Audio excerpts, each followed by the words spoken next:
Police calling all cars. Police calling all cars. Attention all cars. Broadcast 3. Be on the lookout for LaSalle Coupe. 8 X-ray 3072. 8 X-ray 3072. 3 men in the car. An American, a Mexican, and a Negro. He's been wanted for robbery and murder. That's all. Rosenberg.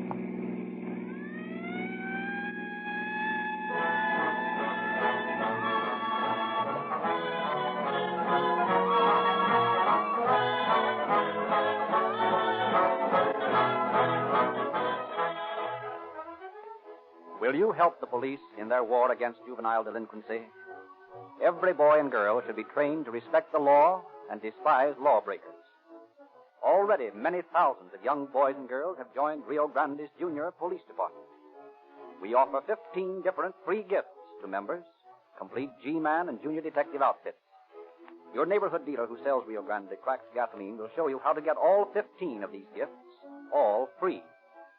If you are interested in police and crime stories, you should read the Calling All Cars News, an interesting illustrated monthly publication given away wherever Rio Grande cracked gasoline is sold. One of the most effective weapons used by your police in their war on crime is Rio Grande cracked gasoline, which gives so many police cars the lightning-like acceleration, the sensational speed and power which enables them to quickly capture speeders and fleeing criminals. Police cars have made an enviable reputation for these quick captures, and police say Rio Grande cracked gasoline has proved to be the fastest and most efficient gasoline they have ever used. Every year, more and more cities contract with Rio Grande to use cracked gasoline exclusively in all their emergency cars. For years now, more police and emergency cars have used Rio Grande cracked gasoline wherever it is sold than any other brand, and the list is constantly growing. We invite you to make a test in your car with the same tetraethyl-treated Rio Grande cracked gasoline used by police cars and enjoy the thrill of police car performance.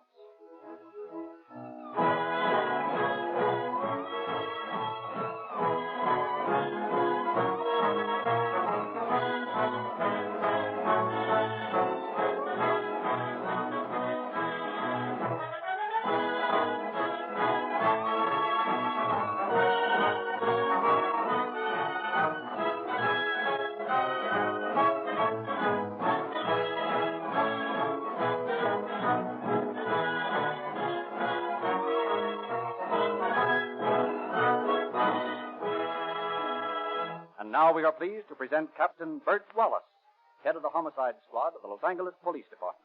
Captain Wallace. Good evening, friends. We hear much about the reformation of the hardened criminal. It rarely happens that way. Once a criminal has stepped across the borderline into dishonesty, it seems that he can't resist the temptation to turn another trick. It is very discouraging to police officers to spend so much time and so much of the taxpayers' money to capture a bandit and then have him turned loose by the parole system after a short jail sentence. Police know only too well that they will soon pick up evidence that the so-called reformed criminal has returned to his erring ways. Police records are full of cases of men and women arrested again and again and again. Police know that most major crimes are committed by experienced criminals who have police records. Tonight's broadcast tells the story of a gang of hold-up men composed, with one exception, of ex-convicts.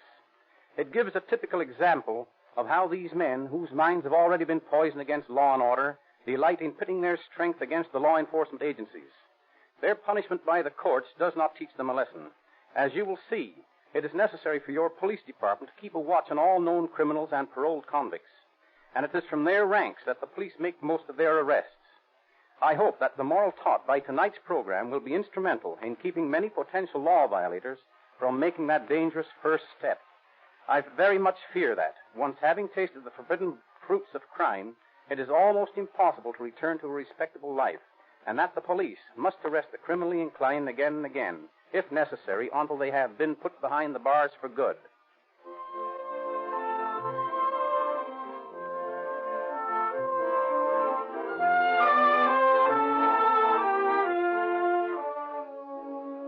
Our story opens on a warm summer afternoon in 1932 in a little jewelry store on South Vermont Avenue in Los Angeles. The proprietor, black magnifying glass in his eye, is repairing a watch when a customer wanders in, followed by two companions, one a Negro. Yeah. Yeah, well, good afternoon. And what can I do for you? I want to look at your watches. Yeah. About what price watch you have in mind? Oh, something around $35. $35. Yeah. Yes, we have some very nice numbers at that price. Just a minute, and I will show you.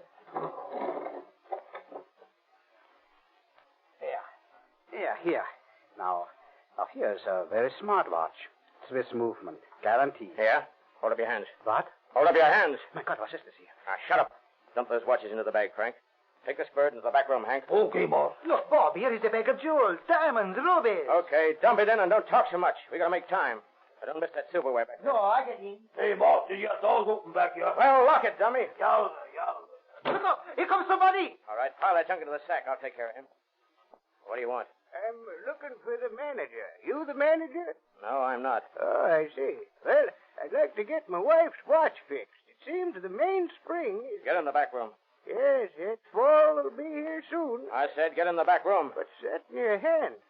Well, I declare, a gun. I'll give you 3 to get in the back room. Well, the police will hear of this. 1. And it'll go hard with you. 2. I never was one to stand by and see the law Hey! broken. What's going on in here, boss? Never mind now, Hank. You got the junk, Frank? See, the sack is full. How about you, Hank? I ain't had time yet, boss. All right, forget it. Get going. This will be a tough beef. We'd better scram quick. Oh, my God, they've killed him. Help! Police! Police! Police!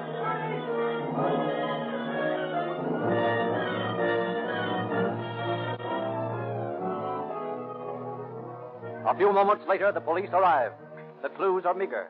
The frightened jeweler's description of the bandits, the bullet which is later removed from the skull of the murdered customer, and a pillowcase which one of the bandits had dropped in his flight. This pillowcase, which was used as a sack for the loot, is turned over to Ray Pinker of the police department's laboratory. Later in the day, he makes his report to Inspector Davidson of the homicide detail. Well, Ray, what did you find? I was able to make out this erased laundry mark. It's 1471. 1471. Just a minute till I make a note of that. Well, there seems to have been a name worked into this material in the thread. Probably the name of a hotel. I've carefully pulled all the threads out, and I haven't been able to decipher that yet. Very well. Keep after it. You bet I will.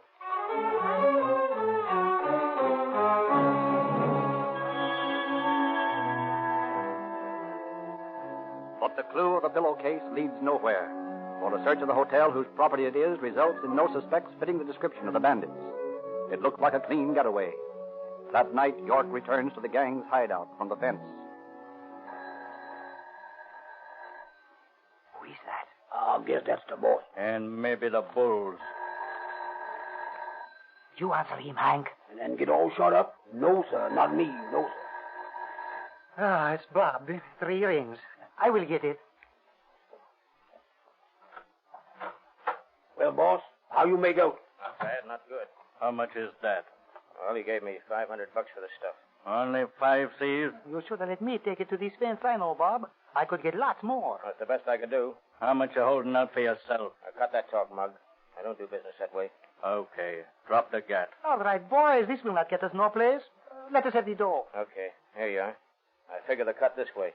150 for Frank and me, and 100 apiece for Hank and Tiny. Hey, what is No, this? just a minute there, boss. Now, listen. Frank and I really pulled the job. Hank mussed around in the back room all the time. I don't know what he was doing, playing kiss the pillow with a Dutch jeweler or Now, something. listen here, boss. I can explain all that, I'll tell And you. Tiny only drove the car. Frank and I did the real work. Yeah, and you pulled a beef bumping off that old man. Yeah, you didn't have to do that, boss. Well, how'd I know the guy was deaf? I can't stop to ask questions during a job. Listen here, York. You pulled the beef, but if the bulls get us, we'll all take the rap for it. Oh, maybe only life for us while you swing. We're all in it. We're cutting even, see? Yes, Bob. Me, I do not want more than the rest. And if you don't cut even, York, I just soon turn the heat on you as look at you. Well, I don't want no trouble. Yeah, bet you don't. You don't want me to press the button on this toy I got here, do you, York? Now, how do we cut? Okay, it's an even split. That's more like it. Here you are. 125 apiece. In marked money, York? Oh, shut up. Where's Rosita, Frank? Oh, my little niece. I do not know. Back in the kitchen, maybe. Well, I'm going out and talk to her.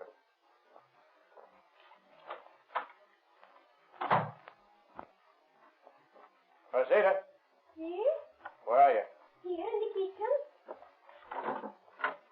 Hello, Chiquita. Yorkie. Hello, querido. I got something for you, honey. For Rosita? What is it? Here. Oh, Yorkie. How beautiful. A real diamond. It is real, no? Well, if it ain't, I did a lot of work this afternoon for nothing. Oh, it is beautiful. Oh, Rosita love you so very much for it. Rosita, she give you big kiss for him. I like that. Oh, Rosita, she knows how to kiss, eh? I'll say. Now, look, here's something else for you. Something else? Yeah, here's $50. Go ahead and get yourself some glad rags. Oh, Yorkie, you are so nice to me. I give you another kiss. So. Say, Rosita, how'd you like to marry me? Marry you? Be Mrs. Yorkie? No, really? Yeah, on the up and up. Have a padre hook us and everything. Me, I think that would be one swell good idea. You do? Gee, that's great. No, wait a minute. Listen, I'm liable to be in trouble. You know that. Trouble? Still, Mio, he said something had gone wrong today. What is it? Well, truth is, I killed a guy. Well, Don't that make no difference? why should it? We can go to Mexico. We can run away. I will take you to the little town where I was born. They will never find you there. Yeah, but we ain't got no dough. Get some. Go get some like you got these. Only get a lot. Rob a bank. Rob a bank? That's an idea. A good idea. I'll talk to the boys about it right now. Yorkie, Yeah? you forgot to kiss Rosita. Oh, yeah. Chiquita, here are the berries.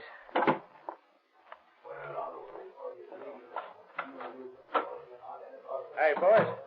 I got a great idea. Like bumping off an old man? Oh, shut up. Now, listen, Rogers. I'm sick of the sight of you. Now, get out. What do you mean, get out? You pulled your last job with me, and I'm through with you. Look here. What You heard me. You got your cut. More than you deserve. You're paid off, so scram. Well, if that's the way you feel about Well, it is the way I feel about it. You're nothing but a small change, Rogers. Why, I've been sprung out of more big houses than you ever heard of. Yeah, well, listen. I done my time, too. You'd never know it. You talk like a kid sticking up gas stations. Now, beat it. I got no time for you. Okay. But maybe you're making a mistake. Yeah, and maybe I'm just wising up. And don't slam the door when you go out. That guy gets on my nerves. Doggone, he's a good man, boss. Well, I don't want him around me. You get it? Yes, I sure does, yeah. Okay. Now, here's the idea. We're going to stick up a bank. A bank? That's a big job, boss. You're telling me? Well, we're doing only big jobs from now on. Now, look here. We're in up to our necks now. If they ever get us, we're on our way to the big house. But if we pull a couple of nice jobs, we can all get out of the country with enough to live on for the rest of our lives. You're figuring on getting some real important money, is that it, boss? Right. Now, we'll need another guy, a good hard guy to pull a bank job. Now, can you think of anybody? Say, I've got it. Turcotte. You know him? Don't seem as if I does, no. See, I know him. He is all right. He is very good with the gun. All right. We'll start on one of these little branch banks out this way. And then, just to be sure we get enough for the rest of our lives, we'll knock over one of the big downtown banks. Listen, we got everything to gain. And if we stick around here too long, the bulls are bound to pick us up. It's in the cards. The homicide squad down at the city hall is a tough bunch of monkeys. And don't ever forget it.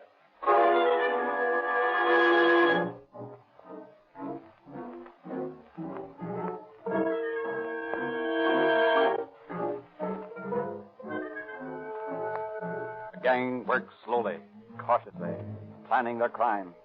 They do not strike until a month later, and then, late in the morning of August 23rd, 1932, as the manager of a branch bank on South Broadway answers the telephone. Oh, hello, Dave. How are you? Yes, indeed. Oh, that'll be all right. Yeah. Yes, we can handle you for that amount. Yeah. Say, Dave, don't hang up. 3 tough fellows just walked in. One of them's a Negro. Yeah. Yes, Dave, it's a holdup. They just pulled their guns. Call the police right away. I gotta hang up. Hey, you over there. Who, me? Yeah. You move to the back. Now get going. Keep them covered, Hank. While I get the dough. All right, boss. All right. Pass it out, Frank. See. Hank, I told you, watch that guy. He's got a gun. Oh, he got me. He got me, boss. He got me. Stop the car! Stop the car!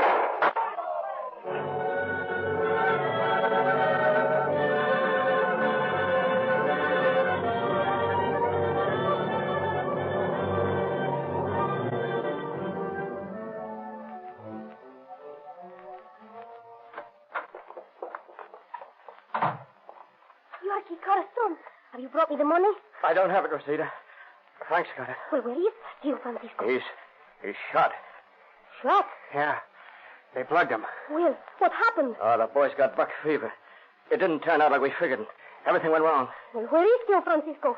We left him on the street. You left my uncle on the street to die? Oh, listen, baby. We couldn't help it. There wasn't time to get him. That manager was blazing away at us. You left my uncle to die. Oh, honey. He ain't bumped off. Hank is. He's dead. But Frank's okay. He's just wounded off there. You left him to die. You're a thief. He was the only one in the world who was good to me. Oh, now listen, Rosita. Listen to me. I swear I'll spring him from the hospital. I'll spring him if I have to bump off a half a dozen guys to do it. No, he's dead. I know it. You let him die. I never want to see you again. Get out! Get out! Get out!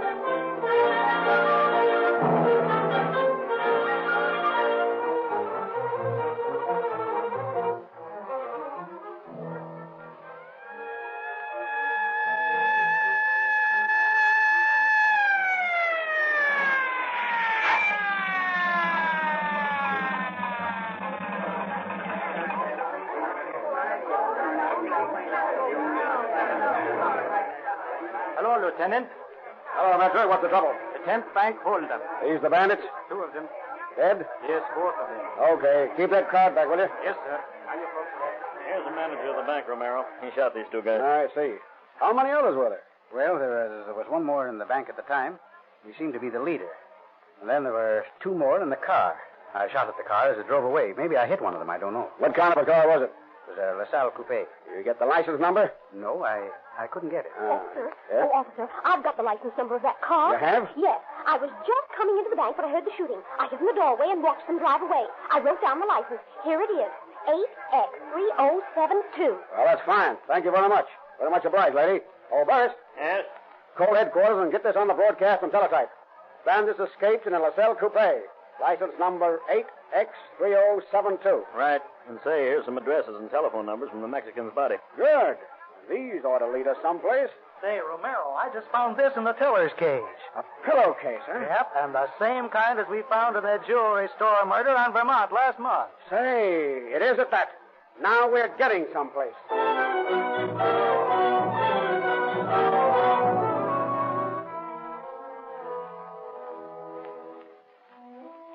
The pillowcase turns out to be a mate to the one used in the jewelry store holdup. And the addresses found in Alvarado's pocket lead the officers to the gang's hideout on Mercury Street. Under the direction of Inspector Davidson of the homicide detail, a stakeout of the place reveals only a young girl as the occupant of the house. Late in the day, the officer decides to pay her a call.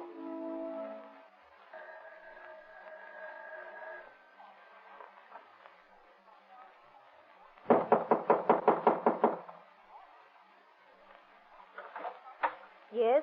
We're police officers, ma'am. My Tio Francisco. How is he? Who? Uncle Frank. He is all right? It must mean Frank Alvarado. Frank? What's his last name? Alvarado. Frank Alvarado, huh? See, is he all right? He's dead, ma'am. Dead. Yeah. Oh, pobre Tio Francisco. Pobre Tio Francisco. That pig, leaving him on the street to die. What's that? That Yorkie. He let my uncle die. Yorkie? Who's he? You want to know, eh? Yeah. You want to know everything so you can catch him, eh? Well, I will tell you everything. He left my uncle to die, so you shall know everything. Come in. I will help you find that pig.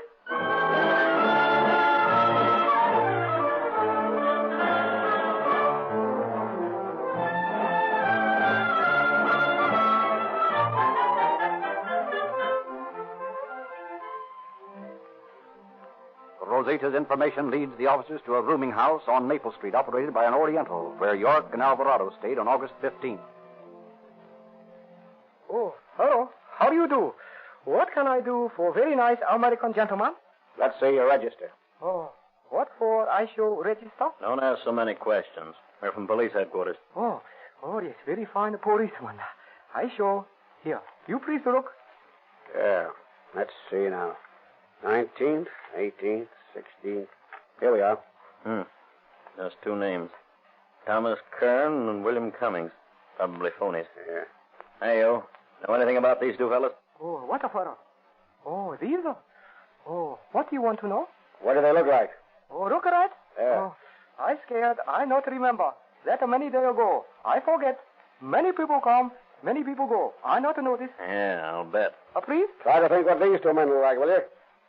It wasn't so long ago, only a week. Oh, no. I'm sure I cannot think. I no remember. Well, then, that's that. Well, maybe he doesn't remember. Yeah, maybe.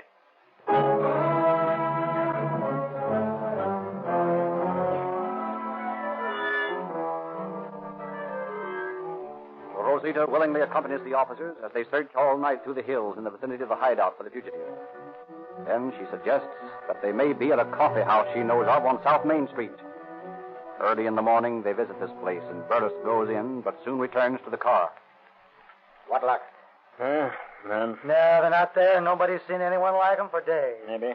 Say, I got a hunch. You know what? Let's go back to that dump on Maple Street. What dump? The one Boris and I looked over yesterday. Well, it's worth a try. See, it is a good idea. They will be there, maybe. Then the pig will pay.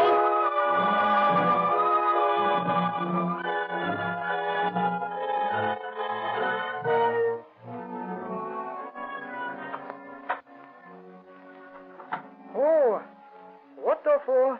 You wake me up before honorable sun in sky? We want to look at that register again. Oh, very good. I show. Anybody else come in since we were here before? Oh, people come, they go. Yes, I think very fine people he come. You please to look? Now, look, Romero. Huh? Here's the same birds registered yesterday as registered on the 16th. Let me see. Yep, you're right. Yeah, let me see that handwriting. Well, say, that checks with this, you see? Now, what's that? York's writing from the police records. Well, then I think we've got the boys. Hey, you. What room are they in? Oh, what a room? Oh, I think number 16, I think. Are they there now? I know nothing. Did you tell them we'd been here before? Oh, I run extra special fine rooming house. I know nothing else. Okay, you got a key to 16? I think maybe I find him here on the desk. All right, find it and let us into that room. Oh, I wonder if this is good thing for a customer. Don't forget, we're police officers. Oh, yes, sir. I remember now. I open now. You come around this way, please. Have your guns ready, boys. These are tough monkeys. All right. Well, here we are. All set? You bet. Okay. Open her up. All right, I do. Oh, I know can do. Bolt on other side. He's a lock. They got it bolted from the inside, eh?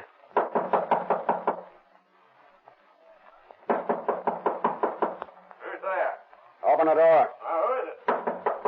Open up. All right, don't break the door down. All set, boys. Okay. On your toes now. Hey, what's the big? Yeah, we're police officers. Stick 'em up. Stick 'em up. You two over there. Okay. What's that guy on the bed? He's got a gun. Drop it. Look out, Andy. He's going to shoot. Let him have it. Now, drop it. Okay. You hit the bed? Pretty bad. Where? Down here. Sorry, but you shouldn't have whipped that rod out from under the covers. I know. I asked for it. Snap the braces on them, boys. Hey, Boris, you call the ambulance and take Turcotte to Georgia Street Receiving Hospital, will you? Okay.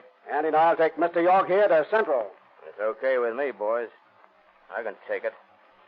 It ought to be okay. Okay. All right. Come on, let's go. Listen, keep a stiff upper lip, Turk. And don't say nothing. Right. So long, pal.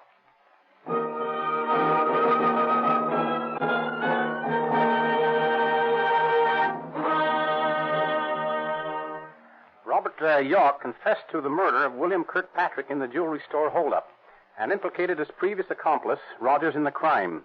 LeMay, the driver in the bank robbery, was sent to San Quentin for 7 years to life.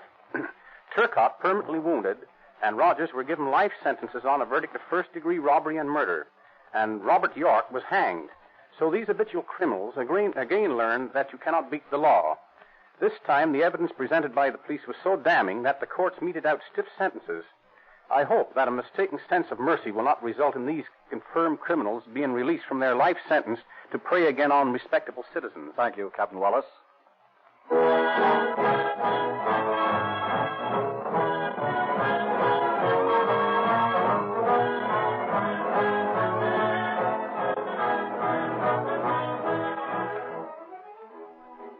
Warning.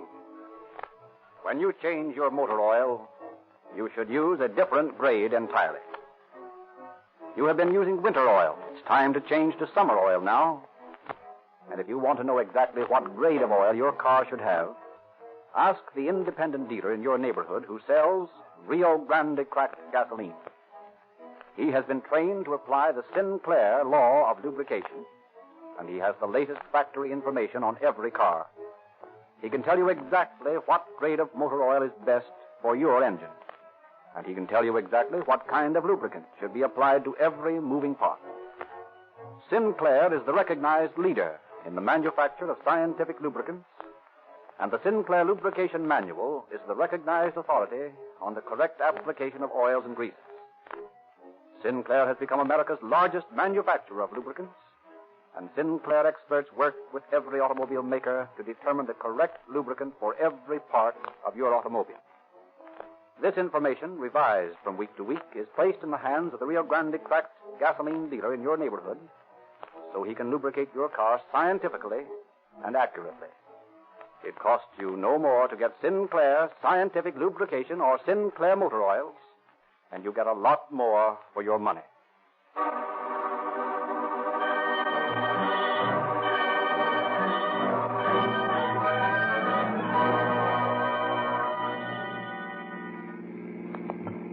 Los Angeles Police calling all cars, attention all cars. Cancellation of broadcast 3. Regarding 3 men wanted for murder and robbery. These men are now in custody. That's all. Rosenberg.